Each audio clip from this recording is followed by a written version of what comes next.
नमस्ते प्रिय छात्रों। देखते ही देखते दीपावली की छुट्टियां समाप्त हो गईं और हमारा दूसरा सत्र भी आरंभ हो गया है। इस कोरोना काल के चलते 7वीं कक्षा की ऑनलाइन हिंदी तासिका में आप सभी का एक बार फिर से स्वागत है। आज हम दूसरी इकाई का पहला पाठ चित्र को देखकर समझने वाला, जिसे चित्र आकलन भी कहा जाता है, यह सीखने जा रहे हैं। पाठ का नाम है अस्पताल। अस्पताल शब्द सुनते ही सबसे पहले आंखों के सामने डॉक्टर का ही चित्र उभर कर आता है। यदि कोई चोट लग जाए या बीमार हो जाए तो हम सबसे पहले डॉक्टर के पास ही जाते हैं। डॉक्टर मरीज की अच्छी तरह से जांच करता है और उसके बाद रोग का अचूक निदान करके मरीज का उचित इलाज भी करता है।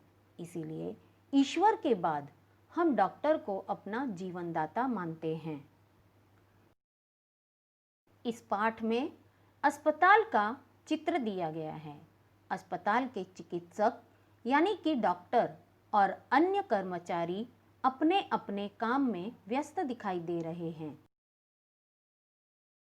अस्पताल में कुछ लोग कुर्सी पर बैठे दिखाई दे रहे हैं। शायद वे लोग अपनी बारी की प्रतीक्षा कर रहे हैं। कुर्सी पर बैठे व्यक्ति के सामने ही एक चिकित्सक अर्थात डॉक्टर अपने हाथों में किसी मरीज की रोग संबंधी फाइल लिए खड़े हैं। अगले चित्र में अस्पताल में पूछताछ के लिए एक रिसेप्शन काउंटर है, जहां पर एक स्त्री और पुरुष कुछ काम कर रहे हैं। काउंटर पर एक अन्य व्यक्ति वहां से मिले एक पेपर को देख रहा है। यहाँ एक सूचना पट है जिस पर लिखा है शांति बनाए रखें, अर्थात अस्पताल में ज़्यादा शोर न मचाएं, शांत रहें, क्योंकि अस्पताल में अधिक बातें करने से या शोर करने से रोगियों को परेशानी हो सकती है, इसलिए शांति बनाए रखना चाहिए। यहाँ इस चित्र में एक परिचारिका अर्थात नर्स एक महिला को व्हील चेयर पर लाते दिखाई दे रही है। महिला के दाएं पैर पर प्लास्टर बंधा है। नर्स यानी कि परिचारिका अस्पताल के यूनिफॉर्म में है। अगले चित्र में नर्स के पीछे एक वार्ड है जिसके ऊपर आईसीयू लिखा हुआ है। आईसीयू का मतलब होता है अति दक्षता विभाग, जिसे अंग्रेजी में इंटेंसिव केयर यूनिट कहा जाता है।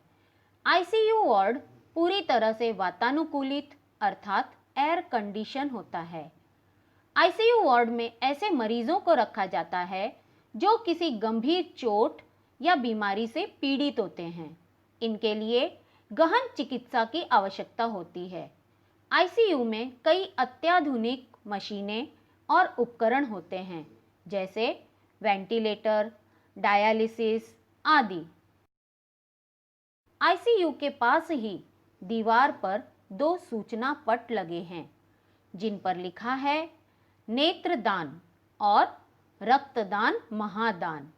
नेत्रदान यानी आंखों का दान करना, मतलब आइज डोनेट, और रक्तदान यानी कि ब्लड डोनेट।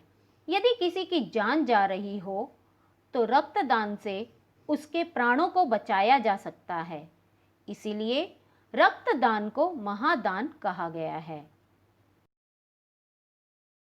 अगले चित्र में इस दीवार के पास एक वार्ड है।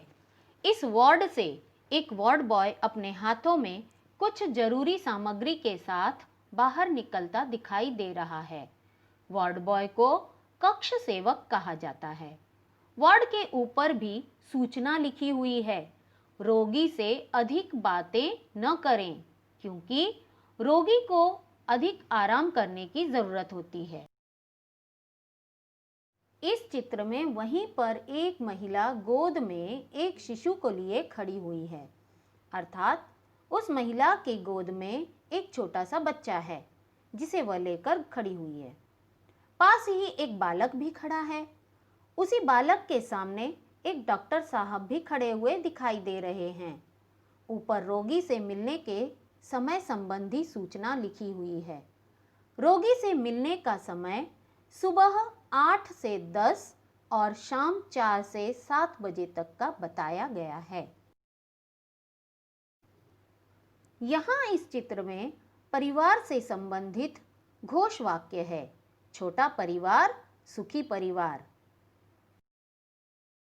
अस्पताल के इस चित्र के माध्यम से यह बताया गया है कि अस्पताल में साफ सफाई पर विशेष ध्यान दिया जाता है और कूड़ा फेंकने के लिए कूड़ेदान की भी व्यवस्था की गई है। इस प्रकार अस्पताल वह जगह होती है जहां शांत वातावरण में मरीजों की सही देखभाल की जाती है। अस्पताल में कुशल चिकित्सक यानी डॉक्टर और परिचारिकाएं अर्थात नर्स होती हैं। जिस तरीके से अस्पताल में किसी मरीज की देखभाल हो सकती है, वैसी घर पर नहीं हो पाती। अस्पताल में आधुनिक मशीनों के सहारे जांच करके बिना पीड़ा के मरीज का इलाज संभव हो जाता है और दर्द से व्याकुल मरीज अस्पताल आकर बहुत जल्द स्वस्थ होकर हंसते हंसते घर लौटता है। तो इस तरह से हमने चित्र के जरिए अस्पताल का दृश्य और अस्पताल की जानकारी हासिल की है। धन्यवाद।